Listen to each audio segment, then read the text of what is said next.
Bonjour à tous, bienvenue sur RCF, mardi 20 novembre, jour 2 du Radiodon. Vous n'oubliez pas, on compte sur vous et en écoutant la suite de la matinale, vous pouvez faire un don en ligne sur rcf.fr. Il est 8h10 et ce matin, la grande invitée de la matinale RCF est une femme politique, députée de La République En Marche et membre de la mission d'information sur la bioéthique. Agnès Thiel, bonjour. Bonjour.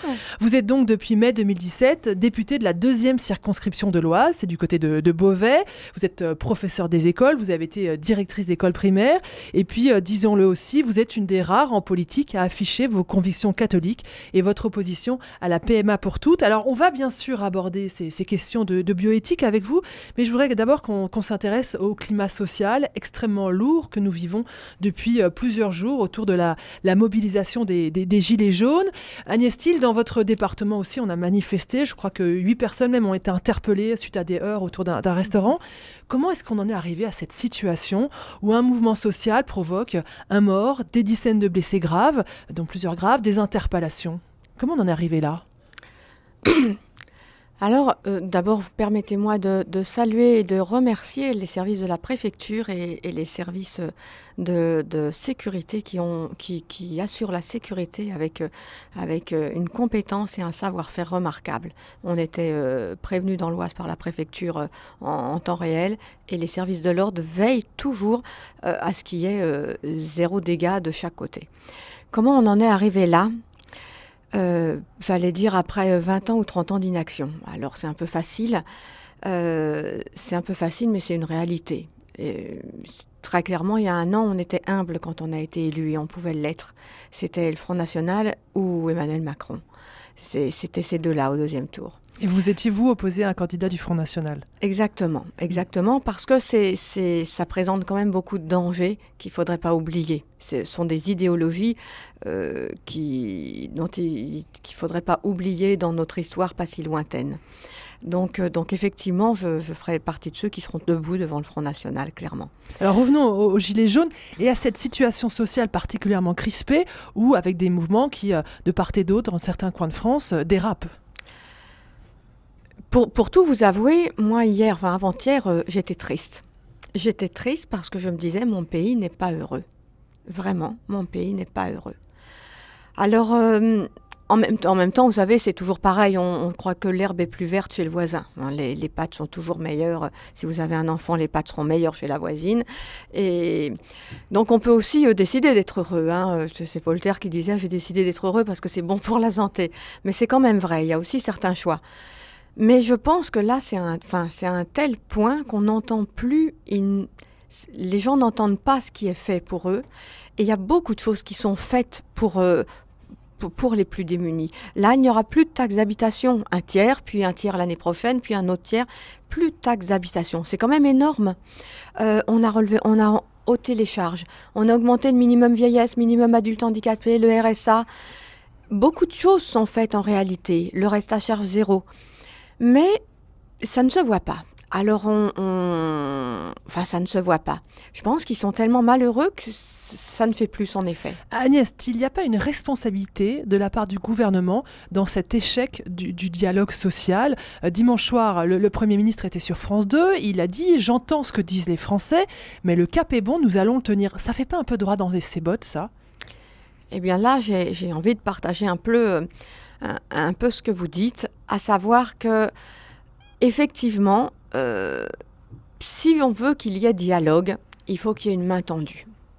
Et tendue entre les deux individus qui vont dialoguer, et la main tendue, ça peut être que le plus fort, le plus puissant, le grand qui l'attend. Enfin, on voit bien avec les enfants ou avec d'autres, quand il y a une dispute, quand on se fait la tête, si on veut qu'il y ait réconciliation, c'est celui qui a un peu gagné, qui doit revenir vers l'autre. C'est le plus grand et le plus fort qui va vers l'autre. Et effectivement, je pense que nous devrions un peu peut-être tendre une main, clairement. Le président de la République l'a reconnu, il n'a pas réussi à restaurer la confiance, à réconcilier les Français avec leurs dirigeants. Comment on peut construire le dialogue, selon vous? Alors vous avez dit tendre la main. Je pense que ce serait en tendre la main, effectivement. Je pense que ce sera Ce serait en tendant la main. En expliquant aux gens, certes, mais s'il n'y a pas de main tendue, on peut tout expliquer. Il y a un mur hermétique, ils ont l'impression d'avoir un mur hermétique et ça ne fera pas avancer les choses. Emmanuel Macron est très impopulaire. Comment on en finit avec la verticalité de notre République? Comment on construit une démocratie où tout le monde peut être entendu? Alors très impopulaire, je ne sais pas. Je ne suis pas certaine et je n'irai pas à ce point-là. Il y a peut-être clairement un problème institutionnel, tout simplement. Notre démocratie fonctionne comme aucune autre autour. Elle a ses atouts qui sont positifs parce que ça la protège. Mais il y a effectivement peut-être des choses à revoir comme ça ou en tout cas à constater. On parle beaucoup de la transition écologique. Et cette transition écologique impose de limiter le recours à la voiture. Comment on fait? On concilie transition écologique et aussi transition démocratique pour que chacun puisse s'exprimer, que ça ne fasse pas sur le dos des plus pauvres, parce que c'est ça dont il est question avec le mouvement des Gilets jaunes. Oui, alors chacun doit pouvoir s'exprimer, effectivement, et en même temps, nous devons faire cette transition. Très clairement, là, la hausse du diesel, c'est le baril, et puis cette transition. En fait, on doit essayer de passer, c'est très compliqué parce qu'on a fait cette génération. On a perdu un peu le sens du collectif. Et on est arrivé au sens de l'individualisme. Figurez-vous que dans ma circonscription, puisque vous me parliez de l'Oise et de ma circonscription, il y a une vingtaine d'années, à Formerie, un petit village de 1000 habitants à peu près, bien plus. Une grosse commune? Oui, une grosse commune, parce que la plupart d'entre eux, j'ai 173 communes, ont moins de 500 habitants. Il y avait des cars qui emmenaient à Beauvais, c'est 1 heure pour aller à Beauvais, n'est-ce pas? Donc, il y avait des cars. Et c'était bien, les gens prenaient le car, il n'y a pas à dire. Et puis petit à petit, aller savoir pourquoi, chacun a pris sa voiture. Et on a construit cette société-là. Donc évidemment, les cars ont disparu. Et voilà où nous en sommes. Et aujourd'hui, les gens se sentent isolés. S'ils n'ont pas leur voiture, ils sont perdus. Ça va augmenter. Il faudrait... On doit bien retrouver un sens du collectif. On voit bien, vous êtes jeune, mais de mon temps, il y avait un téléphone par maison, il y avait une voiture par foyer. La femme, souvent, ne conduisait pas, et c'était l'homme, par exemple. Aujourd'hui, on a beaucoup plus de choses qu'auparavant. On a 2 voitures par foyer, et ça va pas, et on est moins heureux. On a multiplié cette société de consommation et d'individualisme et on voit bien que ce n'est pas ça qui nous rend heureux. Comme on se parle, comment on débat, la question se pose donc pour le mouvement des Gilets jaunes, mais elle peut aussi se poser pour la question des débats sur la bioéthique, sur lequel vous êtes particulièrement impliqué. Alors après moult tergiversations, la présentation du projet de loi sur la bioéthique est maintenue pour janvier prochain. Agnès Thill, c'est une bonne chose, nous sommes prêts? Je ne sais pas si nous sommes prêts, mais il faut que cette loi soit révisée, puisqu'elle doit être révisée tous les 7 ans. C'était en 2011, ça devrait être fait en 2018. Donc, parfait, janvier 2019, c'est parfait.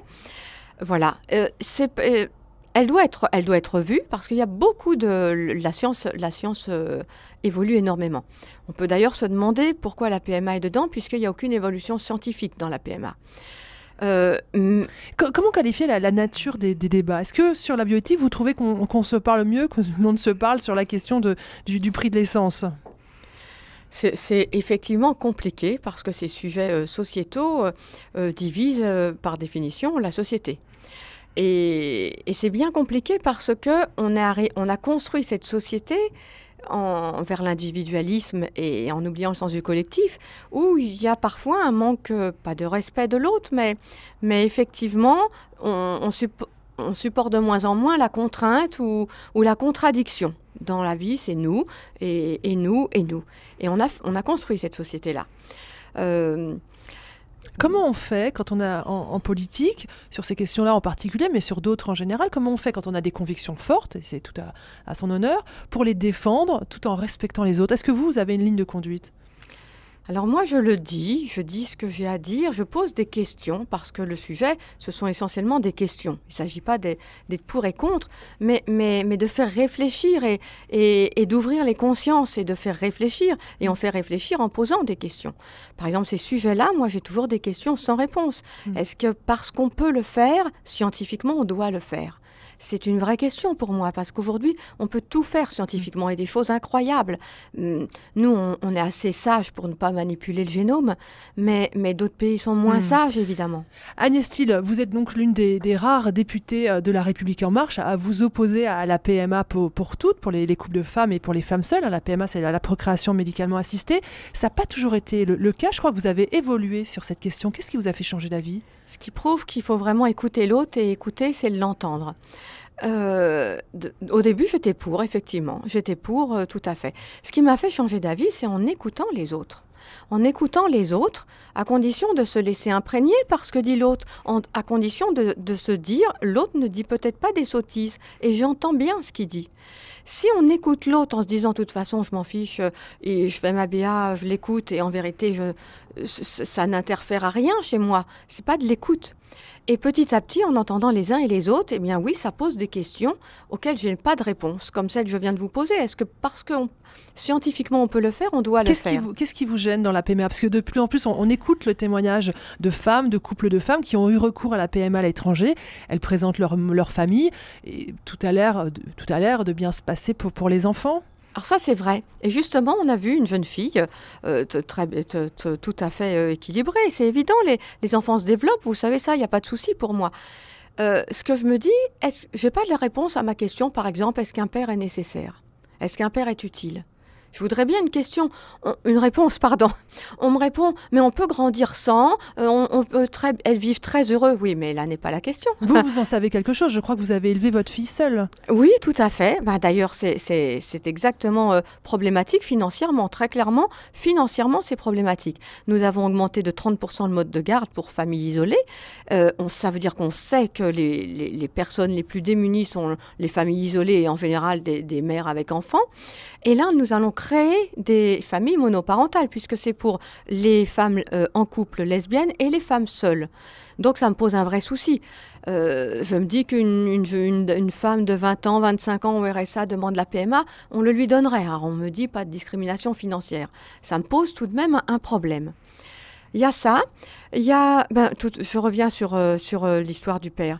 Je voudrais bien qu'on assume de me dire oui, un père n'est pas utile. Oui, un père n'est pas nécessaire, on grandit très bien sans. Et c'est cette société-là que je ne veux pas, cette société qui dit que l'autre n'est pas utile, que l'autre n'est pas nécessaire, ça me gêne. Agnès Steel, vous êtes convaincue maintenant, vous voterez contre cette loi, ou on peut encore vous faire changer d'avis ?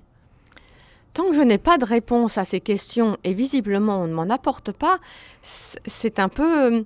C'est une demande sociétale où on veut... J'ai des amis là avec qui j'ai encore discuté qui me disent c'est une souffrance. Je voulais des enfants et la société n'a pas voulu que j'en ai.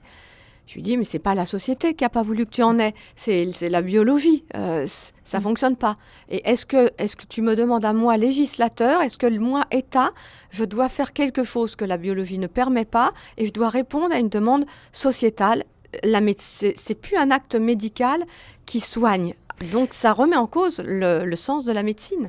Agnès Steel, Marlène Schiappa a annoncé que la PMA serait prise en charge par la sécurité sociale. Comment votre gouvernement va-t-il faire passer ça ? On rembourse moins les lunettes, on rembourse moins les prothèses auditives, on reste moins longtemps à l'hôpital, on dérembourse plein de médicaments et on va rembourser la PMA pour toutes ?